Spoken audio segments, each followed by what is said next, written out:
Hey, good evening, YouTube. This is Francis. I been hesitant to make a video lately because I've suffered some emotional grief.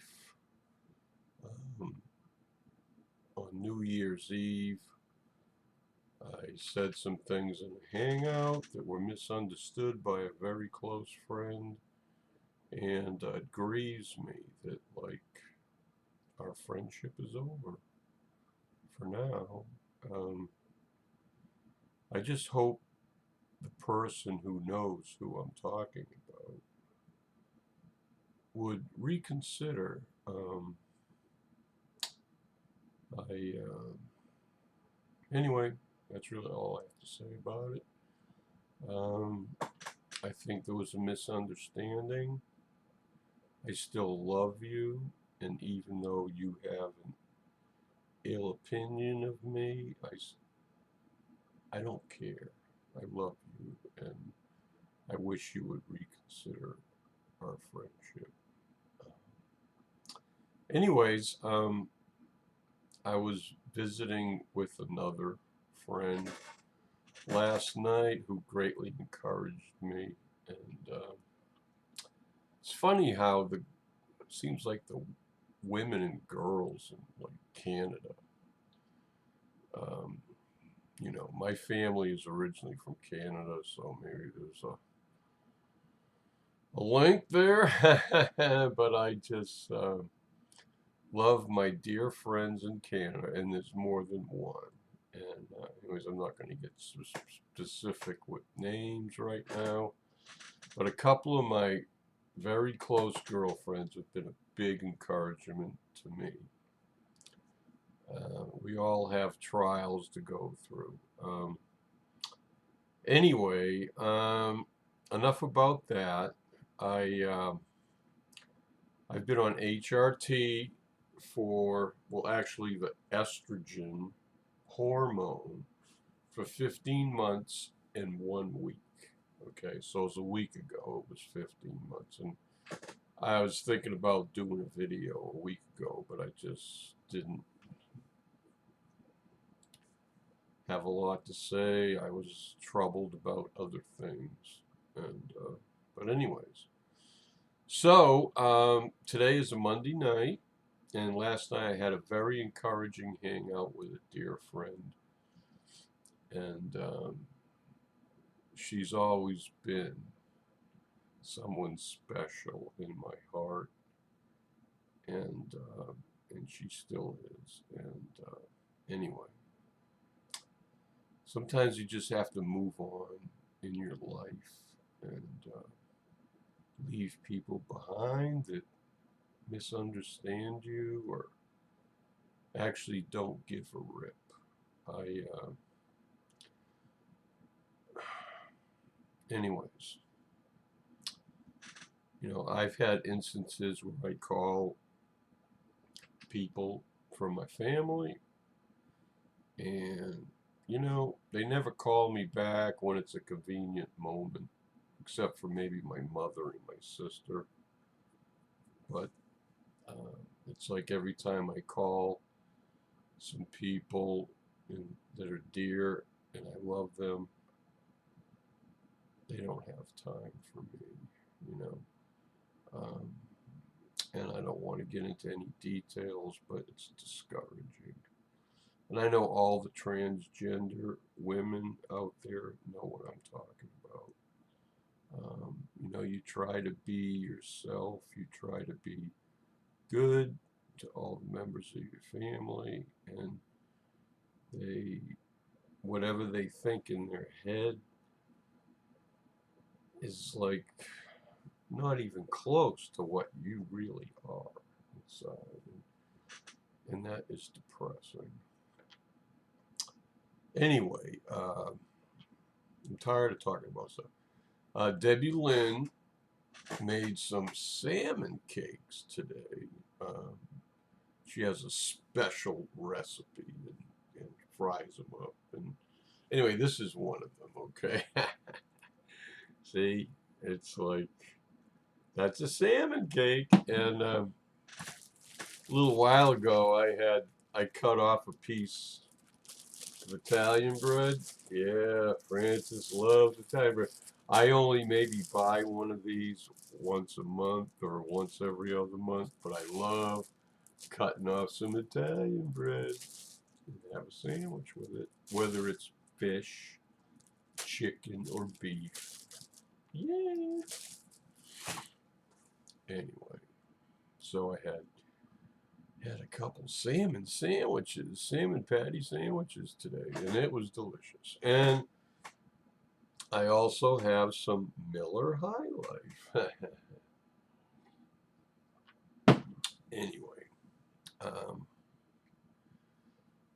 anyways, I went food shopping today. I have a good friend named Sadie, and she did a foodie haul and did a video yesterday, the day before, and showing all her healthy food. Well, Francis is having some not so healthy food, but it's delicious. So sometimes you gotta treat yourself, you know. So anyway, it's been a very cold winter, but since I've been off the HCG for like, let's see, today's the 11th plus 6, 18. Yeah, it's been like 3, almost 4 weeks since I got off the HCG diet. And I have increased the number of carbs. Since I got off the diet 3 weeks ago, I've cooked, I used up, I went through a whole 5-pound bag of rice and almost almost a quart of olive oil. You know, you put 3 tablespoons, that's like 1.5 ounces of olive oil with a cup of rice, and you cook it. And that totals up to 1,000 calories, if anybody out there wants to know. But, you know, it's essential oil, extra virgin olive oil, and a cup of rice is 4 servings, which is basically 640 calories. With the oil, that's 1,000 calories. Then I try to eat what I was eating on the HCG, which is 500 calories. So I'm trying to stay under 1,500 calories a day, okay? So it's hard, you know. And today I went and I bought some more grapefruit and apples and turkey and some chicken. Things I was eating on the HCG diet. So what I do is, besides the oil and the rice, I'm eating the other stuff I was on that 500 calorie a day diet. So, you know, if you eat 1,000 calories of this and then 500 calories of that, it adds up to 1,500. So, you know, that's what you need. I mean, 1,500 to 2,000 calories. So I went to the doctor Thursday, and it was a primary care physician. I got weighed in. And I went there in July, the first week I was here when I moved. And I weighed in then. And that was back when I had to get my pacemaker replaced over here, you know, which happened at the end of July. And but anyways, I've lost 40 pounds, and my blood pressure went down a little bit. When they tested it Thursday, it was 132 over 80. They didn't check my blood sugar, but I need to go in and have that tested because I've lost weight. I eat less carbs. I eat no sugar. So, so I'm hoping that my blood glucose levels will be like down. So, but anyways, the doctor wants me to go back in May, and then they'll do a full panel then on my blood work. And anyways, trying to get an appointment with an endocrinologist in the Greenville, Spartanburg area here in South Carolina. And I've been having difficulty. So apparently one of the doctors I've tried to to get linked up with isn't taking patients right now. And, you know, I'm running out of hormones, so it's like, what do you do? Okay, what do you do when you can't get a prescription refilled that you've been taking for 15 months and you can't get it refilled? Well, you know what you do? You self-medicate, okay? I know what I'm on.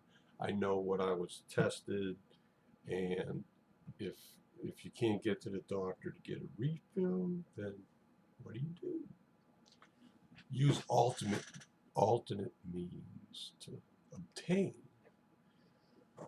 I'm not changing anything. I'm just trying to maintain what I got.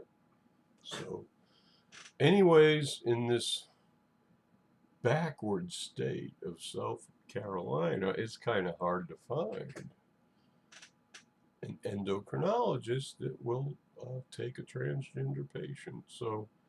So anyways, I don't mean to offend anybody in South Carolina, but this wouldn't be happening if I was in Florida. So anyways, so maybe this comment will light a fire under somebody's ass to, like, you know, provide the needed medical attention I need, whatever you want to call it. I didn't really intend on bringing this out, but, you know, sometimes when you have a beer, the truth comes out. Francis doesn't need a lie detector test. She just needs a few beers. He, she, whatever. I've been getting all these, like, comments from people. I leave them up there too. Okay, because I want everybody to see how stupid people are. Yeah, that's right. Hey, you know. So, regardless, for some people, it doesn't matter how many psychologists you go to, what your physical or hormonal situation, which can only be determined by blood testing. It doesn't matter what that is, okay? Doesn't matter what's going on up here in your head. All that matters is that you were born with certain equipment, and oh my God, you're stuck with it for the rest of your life, okay? However, I know men, plenty of men, that go in and have vasectomies and this and that. No, that's all accepted. Okay, that's all accepted. But a transgender person that doesn't feel comfortable with what they have down there, oh my God, if you have something removed from your body, it's like, oh, intolerable. We can't accept that. Oh, yeah. Well, what if it was a cancer? Okay. All right. All right. I've heard of millions of people going to the hospital and having something removed out of their body because it was a cancer. Okay. That's a physical thing, right? So, you know what? I take care of myself. I filter my water. I try to eat the best foods obtainable. And I'm very healthy for my age. In fact, some people think I'm like 15 or 20 years younger than I actually am. And I have excellent health. I was in a car accident. An airbag hit me in the chest. Okay? And then I suffered heart failure and I gained a lot of weight. Okay? Now I had no control over that. You know? So I've had to deal with the consequences. So what Fran-Sez has done, I said, I'm responsible for my health. The doctors, they recommend this and that, but they don't really help you. You have to help yourself. And that's my plug for today. You got to help yourself, okay? I know what I need physically. I eat certain things. I take certain supplements. I know what my health requires. And I know what my psychological health requires. I know what my body needs. And you know what? Just because you go to school and you're a doctor doesn't mean that everybody else is a dumb shit, okay? Because you know what? I learned a lot of stuff. I never stopped learning. Every day I learned something new. And that's what every one of you people out there ought to be doing. Learn something new every day. And you know what? I learn things all the time. I have a I have a girlfriend. Her name's Madeline. Okay, and she posts videos. I watch her videos. Okay, she comes from a background of Pennsylvania Dutch area, and I'm looking into that and seeing how those people live. Now, I would not live like that myself. Okay, actually, with my background is a nuclear power plant engineer and a boiler room engineer. I mean, I have no problem with throwing the switch and using a little electricity, okay? I'm not going back to the Stone Age, folks, but hey, you know what? If it happens, I know what to do, okay? I can live like that. I can camp. I can do things. I was a Boy Scout, everybody, so Fran-Sez knows how to do some things that most people don't care about today. Most people just whip out their phone. Boop, boop, boop, boop. If it ain't on the phone, you don't need to know what to do. Well, I'm not like that, okay? Fran-Sez has been prepping all her life. So, anyways, I know I'm a very entertaining person, and some people may not take this as entertainment, but you know what? It's the truth, okay? We live in troublous times, and you never know when that big old, what do they call that? EMP, fucking nuclear blast is going to knock out all the grid. Nobody's electricity is going to go away. What are you going to do when that happens, right? Sorry. Hey, I've been watching those kind of videos too. So, hey, folks, back in the 70s, I served my country for 6 years as a Navy veteran, and I know all about nuclear weapons and what they can do and where they're out there. We've had them for years. The Navy has them. The Air Force has them. They have planes, bombs, missiles, ICBMs, both sides. We've been on the verge of nuclear war for 50 or 60 years, okay? So it's like, it's nothing new, you know? I mean, it's the same old shit, you know? Everybody's just waiting for it to happen, And I hope it never does, okay? That's the whole point of having a deterrent force, is so that something like that would never happen, okay? And I hope it never does, for the sake of my children and grandchildren and their children and grandchildren, okay? We don't want that to happen, okay? Any sane person would not want that to happen, okay? So, anyways. I'm not going to get into any politics, but, all I have to say is study it out. And I'm an American patriot, and all I have to say is I'm for the Constitution, okay? But it's up to us to keep it. If you flush it down the toilet for something else, chances are you're going to regret what you get afterwards. So give it some thought, because once it's gone, what are you going to do? Okay. So you need to, in November, we're going to be electing another president and other people to Congress, whatever. Take a long, hard look, okay? My individual right to certain things, okay, I'm willing to sacrifice some things, so that our Constitution is maintained and lived by.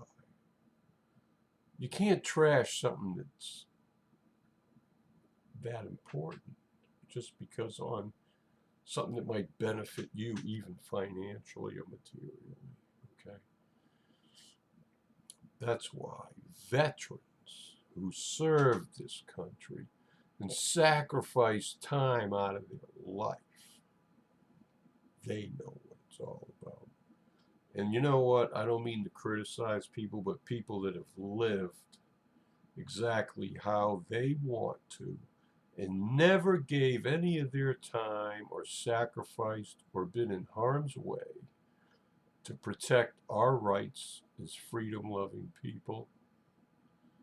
You know what? You have an opinion. But many times you don't really appreciate what you got here in this country. And you have to ask yourself a question. What are you willing to do to preserve your freedom and your right to believe and say what you want to do, okay? So all I have to say is it's the American soldiers and sailors and airmen that have protected this country. And that includes Marines, okay? You know, we have sacrificed our time. Many of our friends have sacrificed their lives to preserve our freedom, and God bless them. And that's all I have to say. You know, it's a new year. It's 2016, okay? Live long, prosper. I love everybody. And, you know, we have an enemy within and an enemy without that would cut our heads off and laugh about it. Okay, so think about it. You know, we have a lot of things that we need, that we love, and we need to protect them. And I think we need to take whatever measures are necessary to do that. And if you don't agree with me, well, that's your opinion. But I don't want to lose what I worked hard for all my life. And I'm not talking about material things. There are things that are way more important than material things. Okay? You know, our life, liberty, and pursuit of happiness is more important than a lot of the comforts and things that in our current technological society that and you know, I'm not looking forward to hardship, but my whole life has been a hardship in many ways that most people don't realize, and I just hope you do, because you know, we are in troublous times, and I just want to encourage everybody to examine their own hearts. And this year is a year of decision. Who are you going to vote for in November? So I hope everybody votes for the best, for the good of our country. And that's my hope and prayer. So love you all. God bless you. Have a good year. And I wish the best for everybody. See you later. Bye.